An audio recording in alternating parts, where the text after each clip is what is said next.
enough, mate. Yeah. The currents on this stretch of shoreline can reach 6 knots, powerful enough to pull even the strongest swimmer out to sea. Jumping the ravines, Rupert's made it ahead of the others. Chris! Brace! Okay, and move. This is dangerous, Fletch. I remember as part of our combat survival training in the military, one of the things I learned is actually just how hard work it is, the business of surviving. You know, all day you're working to collect water, find food, repair your camp, protect your fire, find firewood. You know, it's a constant process. And I think one of the key elements in a good survivor is a hard work ethic. We need caiman meat. You might be right, mate. Because the fish ain't coming. They've all buggered off. Rupert is determined to keep scouring the island for his toughest prey. 2 weeks ago, I killed a caiman, and it fed all of us for, I think, 3 meals, so it's definitely a food source worth chasing. We're ready to rock and roll. I'm on this one. Bucket man. Do it. I know there's people that are desperate to wrestle a caiman. I don't see the need of it, really. I think we can sustain ourselves on snails and things. This is so Caymanville. Just now straightforward, find it, catch it, kill it, eat it. For Rupert, Mike and Chris, hunting in the mangrove swamps is using a huge amount of precious energy. I feel as if I'm climbing a mountain. It's just becoming more and more difficult.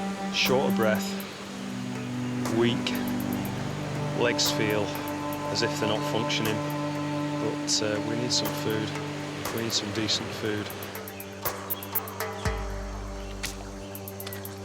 We've seen hide nor hair since that first one. Mind you, if we did find one, we'd be too knackered to catch him. Yeah. Well, stop whinging, carry on. Have this filled in no time. Yeah, it's easier when there's 3 of you. It's got to be about over 100 in there already. Nice and easy meal. Really easy. They're just everywhere. Saki, Ryan and Joe gather snails, the grim staple of the men's diet. It tastes better every day. It's a shame they're only 1 calorie each. There's certain people who have an eye for foraging. You've got certain people who are better at physically catching things. Everybody who's here is able-bodied, but some just work harder than others.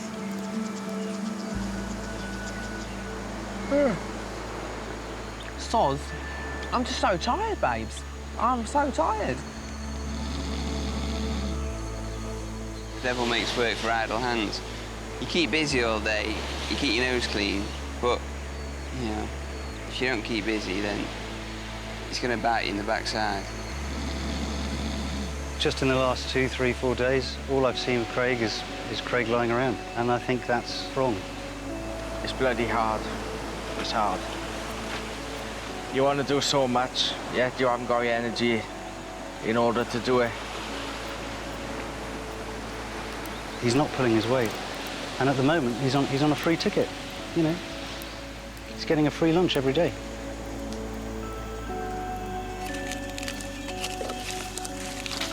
Literally like regressed to being like monkeys, so just scrabbling around on our hands and knees, picking food. Crazy. After searching for hours, they've failed to find a caiman crocodile, but they have discovered a few wild figs. Oh, stood up. Ow. Oh, fainting. Fainting. I assume it's dehydration. We'll get to those beaches, I think, and then round before tide changes and hits us. The men decide to return to camp, but they've been out so long, their way back through the mangrove has been cut off by the rising tide. Ahem to take an alternative route across the rocky coastline. In the afternoon, heat is at its zenith. Where are the figs? Good question. Where are the figs? It's a sign of how fucked up our brains have become, and pick a whole bucket load on our hands and knees like monkeys, and then wander off leaving the bucket there. Duh. That's just a quick shufty back, innit? Yeah. Go, go, go. totally Chris's fault, though. I mean, he was carrying the buckets. Yeah. 60-year-old Chris returns for the figs, but it's a dangerous gamble. With the tide rising at 1 metre an hour, the route back to camp is rapidly becoming more difficult. Extreme hunger affects not only obviously your physical strength, but also your decision-making ability. Mate. And if there's doubt, don't take the risk. You'll only get it wrong once. Good to go, mate? I am finally good to go. Got the figs back, heading back to camp now. It's about an hour's walk. Quite sure whether we're too late for this. Now approaching high tide, the beach has disappeared. Oh, shit. Mate. You all right? We'll be all right. The rocks are lethal. This whiskey.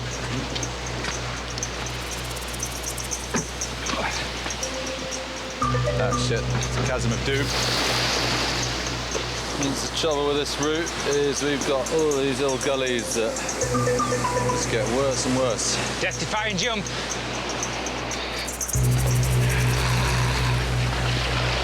She's going to test you, isn't it, mate? I ain't doing that. No? Sure? Sure. 100%? 100%. No mere limits. Right, If you're not sure, mate, don't do it. It's a broken leg or worse. So I'll go down and round. Hey, three that bucket, mate. The pigs. Ah, balls.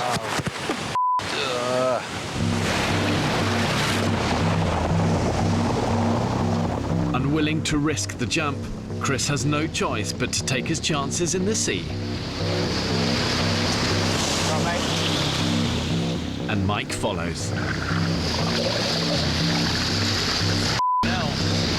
Very tough, mate.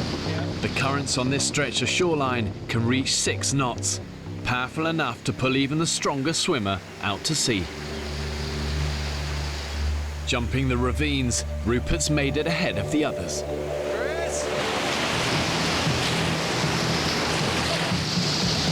Brace! Okay, and move.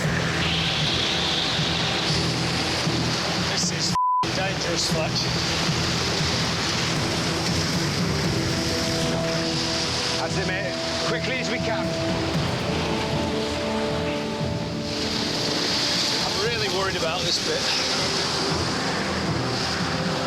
Keep a really good hold, hold, hold. Let's go. Brace! Let's move. Yeah. Coming in, brace! Oh, God. Okay, okay. And again.